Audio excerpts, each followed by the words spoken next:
সম্পত্তি ভাগাভাগির কথা বললে মুক্তিকে উচিত শিক্ষা দেয় ঋতুজা। হ্যাঁ বন্ধুরা, এমনটাই দেখা যাবে। বিস্তারিত জানতে ভিডিওটিতে লাইক দিয়ে চ্যানেলটি সাবস্ক্রাইব করে শুরু থেকে শেষ পর্যন্ত দেখতে থাকো।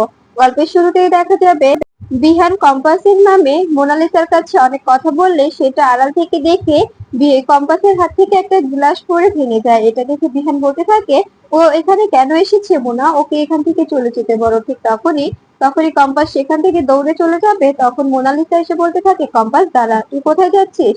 আর তুই এখানে দাঁড়িয়ে দাঁড়িয়ে কি দেখছিলি? তুই ছেলেটার কি অবস্থা করেছিস দেখতে পাচ্ছিস? তুই নিজেকে মিলিনিয়ারের মেয়ে ভাবছিস, আর নিজে নিজে বড়লোক বাবাকে পেয়ে এখন সবার সঙ্গে যেরকম ব্যবহার করছিস, তোকে দেখে মনে হচ্ছে যদি তুই ছোট থেকে এরকম থাকতি তবে হয়তো তোর সঙ্গে কেউ কথাই বলতে পারতো না, তোর সামনে কেউ দাঁড়াতেই পারতো না। তোর যা অ্যাটিটিউড দেখা যাচ্ছে। তখন কম্পাস বলতে থাকে, মোনা ম্যাডাম মুখ সামলে কথা বলো। তখন তখন মোনালিসা বলতে থাকে, বড়লোক বাবার ভয় দেখাচ্ছিস আমাকে, আমাকে মারবি তাই তো? তখন কম্পাস বলতে থাকে, তুমি কিন্তু বাড়াবাড়ি করছো। তখন তখন মোনালিসা বলতে থাকে, তুই দেখতে পাচ্ছিস না বিহানের কি অবস্থা? বিহানের তুই কি অবস্থা করেছিস? ছেলেটা কতদিন হয় ক্লাবে আসে না, ড্রিঙ্কস করে না, কিন্তু কিন্তু আজকে আজকে তোর দেওয়া কষ্ট সইতে না পেরে ও ক্লাবে এসেছে, ড্রিঙ্কস করেছে। এরপরে এরপরে দেখো যে কম্পাস সেখান থেকে চলে যায়। তখন মোনালিসা বলতে থাকে, আমি তোর থেকে তোর বিহানকে ছিনিয়ে নেবো। তুই তোর বিহানকে আর কখনোই পাবি না, আর কখনোই না। বিহান শুধু আমার হবে, তোকে তোকে আর বিহানের ধারে কাছেও যেতে দেবো না। ঠিক তখনই তখনই দেখা যায় এদিকে এদিকে কম্পাসকে খুঁজতে খুঁজতে ম্যানেজাররা সেখানে চলে আসে। আর ম্যানেজারকে দেখে কম্পাস অবাক হয়ে যায়। এরপরে এরপরে ম্যানেজার বলতে থাকে, আসলে ম্যাম আপনাকে আমরা খুঁজে পাচ্ছিলাম না তো, তাই অনেক টেনস হয়ে পড়েছিলাম, তাই এখানে এসেছি। তখন তখন জিকে এসে বলতে থাকে, কম্পাস তুমি এখানে কেন এসেছিস তুই? তখন কম্পাস বলতে থাকে, বাবা আসলে তখন দেখা যায় জিকে বলতে থাকে, বিহানের সঙ্গে দেখা করতে এসেছিস তাই তো? তখন তখন কম্পাস বলতে থাকে, তুমি এখানে কেন এসেছো? তুমি এখানে কেন এলে বাবা? তখন তখন দেখা যায় জিকে বলতে থাকে, আমাকে তো আসতেই হতো, ওরা আমাকে ফোন করেছিল, ও ফোন করে বললো তোকে পাওয়া যাচ্ছে না। আমি আমি এতদিন পরে আমার মেয়েকে কাছে পেয়েছি, এখন যদি মেয়ের কোনো ক্ষতি হয় এটা তো আমি মানতে পারবো না, তাই না? তোর তো শত্রুর অভাব নেই, সবাই তো ওর পেতে আছে তোকে তোকে ধরার জন্য, তাই তো ভয় পেয়েছিলাম, চলে এলাম। তখন দেখা যায় কম্পাস বলতে থাকে, ঠিক আছে বাবা, চলো আমরা এখন বাড়ি ফিরি। এদিকে এদিকে দেখা যায় মুক্তি অখিলেশের সঙ্গে চিৎকার করতে থাকে। অখিলেশকে বলতে থাকে, অখিলেশ তুমি বুঝতে পারছো না, এখানে এখানে সবাই আমাদের আমাদের কোন চোখে দেখে? তুমি তুমি আমাদের স্বীকৃতি দিচ্ছ না কেন? আমার ছেলেটাকে দেখে সবাই হাসাহাসি করে। ওরা ওরা সবাই আমার ছেলেটাকে ছোট করে কথা বলে, আমাকেও বলতে ছাড়ে না, আমাকে যা না তাই বলে বকাবকি করে, যা না তাই বলে অপমান করে। আর এটা এটা আমি কেন সহ্য করব? আমিও তো তোমার সন্তানের মা, তুমি বুঝতে পারছো না কেন? আমি আমি ঋতুজাকে পেপার গুলো দিলাম, কিন্তু ঋতুজা কোনোভাবে সাইন করলো না। ও বললো যে ওর নাকি সময় লাগবে। আরে বাবা, সময় নেওয়ার কি আছে? ও আমার সেনাপতি যা পাবে ভাগে সেটুকু দিয়ে দিলেই হয়, তবে তবে আবার বোঝার কি আছে বলো তো? তখন অখিলেশ বলতে থাকে, প্লিজ মুক্তি, এভাবে সিন ক্রিয়েট করো না। আমি তোমাকে বলেছি তো আমি ঋতুজার সঙ্গে কথা বলবো, তারপরেও সিন ক্রিয়েট করার কি আছে? এরপরে দেখা যায় এদিকে এই সব কিছু দেখে বোরিং হতে থাকে রশ্মিকা ও মেঘমালা বলতে থাকে, দেখেছো মেয়েটা, এই মহিলাটা কি রকম নাটক করছে, যেমন মা তার তেমন ছেলে, নাটকবাজ। আর ওই ছেলেটা ছেলেটা ওখানে দাঁড়িয়ে দাঁড়িয়ে মজা নিচ্ছে। এদিকে এদিকে মুক্তি কাঁদতে থাকে আর বলতে থাকে, আমি এতটা অপমান সহ্য করতে পারছি না, তুমি আমাদের সবটা বুঝিয়ে দাও। আমরা আমরা না হয় ওই বাংলোতে চলে যাব, আমি আর সেনাপতি বাংলোতে গিয়েই থাকবো, এখানে আমি থাকবো না। কারণ এখানে আমাদের কোনো সম্মান নেই। আর আমার ছেলেটাকে দেখো, আমার ছেলেটা মানুষের অপমান সইতে না পেরে একদম একদম কুঁকড়ে আছে। ওর চেহারা দেখতে পাচ্ছ তুমি? ও কেমন ভয়ে ভয়ে থাকে সবসময়, কখন জানো কে এসে ওকে অপমান করে বসে। আমার ছেলেটার কি মান সম্মান নেই? আমার ছেলেটা কি মানুষ না বলো? এরপরে দেখা যায় ঋতুজা সেখানে এসে মুক্তির কথাগুলো শুনতে থাকে। মুক্তির কথাগুলো দাঁড়িয়ে দাঁড়িয়ে শুনতে থাকে ঋতুজা। এদিকে এদিকে দেখো যে অখিলেশ মুক্তিকে বলতে থাকে, একদম বাড়াবাড়ি করবে না মুক্তি, একদম বাড়াবাড়ি করার চেষ্টা করবে না। তুমি যেটা করছো সেটা কিন্তু মোটেও ঠিক হচ্ছে না। তুমি এটা কেন করছো বলো? কেন করছো? তোমাকে বলেছি তো আমি তোমারটা বুঝিয়ে দেবো। তখন মুক্তি বলতে থাকে, আমি আমি এক পায়েও ছাড়বো না।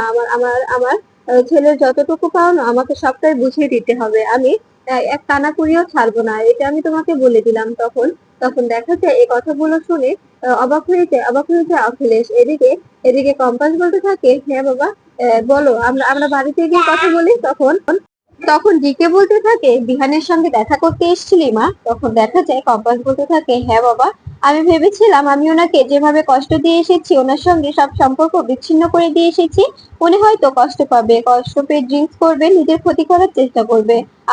আমাকে যদি কোনো প্রয়োজন হয় তাই এসেছিলাম, যদি প্রয়োজন হয় তবে একটু সাহায্য করব, কিন্তু বিশ্বাস করো বাবা, আমি আমি ওনার কাছে থাকতে চাইনি, আমি তোমার কাছেই থাকতে চেয়েছি। তখন তখন কিন্তু কিন্তু আমি বুঝতে পেলাম যে আমার আর এখানে কোনো প্রয়োজন নেই। উনি উনি নিজের গার্লফ্রেন্ডকে নিয়ে ভালোই আছে, উনি মোনা ম্যামকে নিয়ে ভালোই আছে, উনি আমাকে আমাকে আর মনে করতে চান না বাবা, আমি এখানে থাকতে চাই না, চলো আমরা বাড়ি ফিরে যাই। তখন তখন দেখা যায় দিকে বলতে থাকে, তো তুমি তুই তুই যদি চাস আমি বিহানকে তোর জন্য এনে দিতে পারি কম্পাস, তুই যদি চাস আমি বিহানকে তোর জীবনে ফিরিয়ে দিতে পারি। তখন তখন কম্পাস বলতে থাকে, বাবা জোর করে কিছু হয় না, আমি চাই না, জোর করে আমি কিছুই চাই না, জোর করে আর যাই হোক ভালোবাসা পাওয়া যায় না। এরপরে এরপরে ডিকে বলতে থাকে, কষ্ট পাচ্ছিস, কোনো ব্যাপার না, ভালোবাসা সবার জীবনেই আসে, কিন্তু কিন্তু এই যে সাকসেস পাওয়ার, এগুলো কজনের জীবনে আসে বলতো? যে পাওয়ারটা আমার কাছে আছে, তোর কাছে আছে, হাতে গোনা কয়েকজনের কাছে আছে, এদের মধ্যে এরকম পাওয়ার আর কজনের কাছে আছে বলতো? তুই এই পাওয়ারটা নিয়ে নিজেকে প্রতিষ্ঠিত কর, দেখবি দেখবি বিহান এমনিতেই তোর কাছে ছুটে আসবে। আমি তোকে কথা দিচ্ছি, বিহান তোর কাছে অবশ্যই আসবে, আমি আনার ব্যবস্থা করব, কিন্তু কিন্তু মা নিজের উপর ফোকাস কর। আর কাল সকালে তোকে আমি আমার ল্যাবে নিয়ে যাব, আমি একটা এখানে নতুন ল্যাব তৈরি করেছি, সেখানে নিয়ে গিয়ে তোকে সবটা বুঝিয়ে দেবো, তুই সবটা সবটা বুঝিয়ে আসবি, আর সবটা সবটা দেখবি, আর ওখানে যদি তুই নিজের ব্রেন খাটিয়ে কাজ করিস, নিজেকে প্রতিষ্ঠিত করিস, দেখবি একদিন তুই অনেক দূর এগিয়ে যেতে পারবি।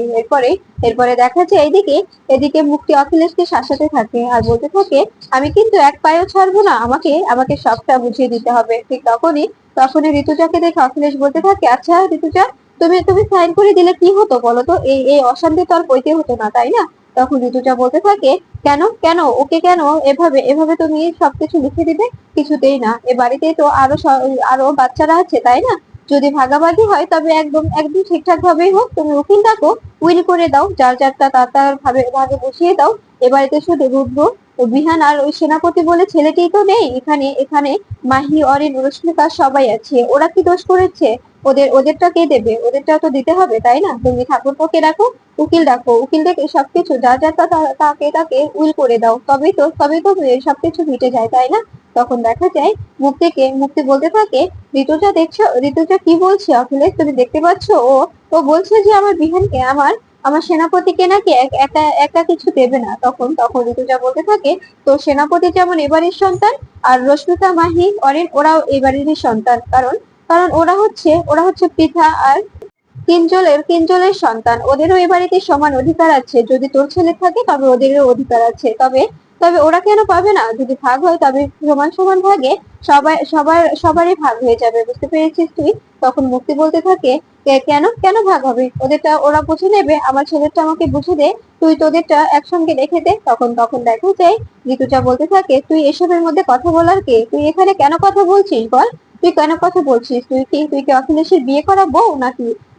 এদিকে দেখো যে দিকে কে কম্পাস বলতে থাকে, কম্পাস তুই কিন্তু একদম ভেঙে পড়বি না, কম্পাস তোকে ভেঙে পড়লে চলবে না, তোকে তোকে আমার সমস্ত সম্পত্তির দায়িত্ব নিতে হবে, আমার সমস্ত সমস্ত ল্যাবের দায়িত্ব নিতে হবে, তোকে তোকে ভেঙে পড়লে কিছুতেই চলবে না। তখন কম্পাস বলতে থাকে, বাবা আমার তোমার ল্যাবে যাওয়া খুব দরকার, কারণ কারণ এই ট্রমা থেকে বেরোতে আমার ল্যাবে গিয়ে যদি আমি কাজ করি, তবে তবে আমার এসব মাথাতেই থাকবে না, আমি এসব ভুলে থাকতে পারবো। তুমি আমাকে আমাকে কাল সকালে ল্যাবে নিয়ে যেও। তখন তখন ডিকে বলতে থাকে, ঠিক আছে মা, আমি তোকে কাল সকালে ল্যাবে নিয়ে গিয়ে সবকিছু দেখিয়ে দেবো, এখন বাড়ি চল, এখন বাড়িতে গিয়ে রেস্ট নিয়ে সকালবেলা রেডি হয়ে চলে যাব। তখন তখন দেখো যে কম্পাস বলতে থাকে, ঠিক আছে বাবা, ঠিক আছে। এদিকে এদিকে দেখো যে মুক্তি কান্না করতে থাকে আর বলতে থাকে, আমি জানতাম ঋতুজা এরকম করে কিছু একটা বলবে, কারণ কারণ ঋতুজা তো আমাকে কিছুই মনে করে না। তখন ঋতুজা বলতে থাকে, তোকে আগে আমি বন্ধু ভাবতাম, কিন্তু এখন এখন কিছু ভাবি না, তাই তাই তোর এখানে কোনো অধিকারই নেই, আর তুই তো অখিলেশের বিয়ে করা বউ নয় যে তোর কথা মতো আমাকে চলতে হবে, তাই না? তখন অখিলেশ বলতে থাকে, প্লিজ প্লিজ ঋতুজা, ঝামেলা করো না, ঝামেলা করার কোনো প্রয়োজন নেই, ও যা চাইছে দিয়ে দাও না। তখন দেখা যায় ঋতুজা বলতে থাকে, কেন দিয়ে দেবো বলো? তখন তখন মুক্তি বলতে থাকে, আসলে আসলে অখিলেশ ও ও ও কি বলতে চাইছে জানো? ও চাইছে যাতে যাতে সবকিছু আবার আবার আমার ছেলেকে অস্বীকার করতে পারো তুমি, সে ব্যবস্থা করতে। তখন তখন সেনাপতি বলেছে, যদি যদি আমার ভাগের উইলটা না হয় তবে তবে আমি কাউকে ছাড়বো না। ঠিক তখনই তখনই মেঘমালা বলতে থাকে, এই ছেলে তুমি এখানে কথা বলছো কেন? বড়দের মাঝখানে কথা বলতে লজ্জা করে না? তখন তখন দেখা যায় কথা শুনে সেনাপতি বলতে থাকে, তা তুমি এখানে কথা বলছো কেন, জানতে পারি? তখন তখন দেখা যায় মেঘমালা বলতে থাকে, আমি এবারের বউ, তাই আমি এখানে কথা বলছি। তখন রশ্মিকা বলতে থাকে, এই তোমার লজ্জা করে না? তুমি এখানে কথা বলছো? তুমি এবারের কে? তুমি এবারের কেউ না, মুক্তি মাসিও কেউ না, তুমিও কেউ না, তাই এখানে এখানে কথা বলার চেষ্টা করবে না। এটা আমাদের পারিবারিক ব্যাপার, আমরা আমরা নিজেদের মধ্যে কথা বলে নেব, তা নাহলে মুখ ভেঙে দেবো বলে রেখেছিলাম। তখন তখন দেখা যায় এ কথা শুনে মুক্তি অখিলেশকে বলতে থাকে, দেখেছো এখন তো বাড়ির ছোটরাও বলতে ছাড়ছে না। তখন তখন দেখা যায় অখিলেশ বলতে থাকে, প্লিজ মেঘমালা, রশ্মিকা, তোমরা তোমরা এখানে বাড়াবাড়ি করো না, তোমরা কিছু বলো না, আমরা কথা বলছি তো, তাই না?